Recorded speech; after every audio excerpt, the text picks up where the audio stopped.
नमस्कार मित्रांनो, कसे आहात? मे महिना आता संपत आलाय बरं का. आता शाळा सुरू होणार. हा वैशाख महिना आहे.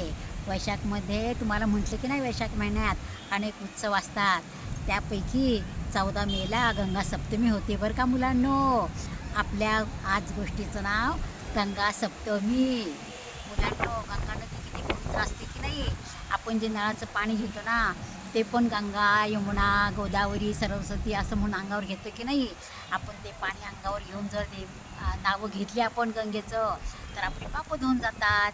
किती महत्त्व आहे की नाही गंगा नदीला.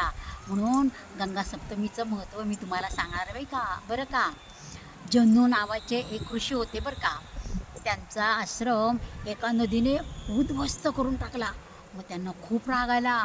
म्हणून त्यांनी काय केलं, ती नदी की नाही पिऊनच टाकली. मग काय, जिकडे तिकडे पाण्याचा दुष्काळ, पाणी कुठेही कुणाला प्यायला.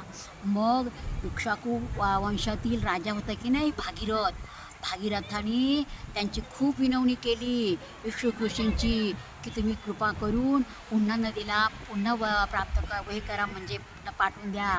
तुम्ही पाणी आटवू नका. कारण का की मग लोकांना पाणी मिळत नाही. गाई गुरं पाणी वाचून मरायला लागलेली आहेत. सगळी पृथ्वीला पाणी नको का. तर तुम्ही कृपा करा, मी तुमचे पाया पडतो. पण तुम्ही नदीला पुन्हा बोलवून घ्या, पुन्हा नदीला उत्पन्न करा. मग भागीरथाची विनवणी ऐकून त्यांनी आपल्या कानातनं गंगेला उगम केला, त्यांच्या कानातनं. मग कानातनं उगम झाला म्हणून तिला जान्हवी म्हणतात बरं का मुलांनो. आणि गंगा की नाही सगळीकडे म्हणजे पसरलेली आहे.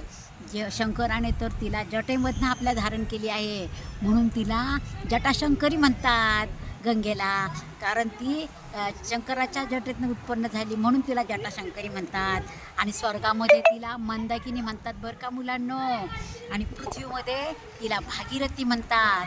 आणि पाताळामध्ये भोगावती म्हणतात गंगेला. इतकं गंगेला महत्त्व आहे.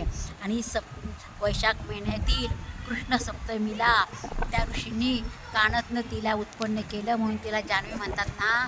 मग ती त्या दिवशी उत्पन्न झाली म्हणून त्याला गंगा सप्तमी म्हणतात. आणि गंगेचं इतकं महत्त्व आहे की जगातील 40% लोकांना गंगा पाणी पुरवते.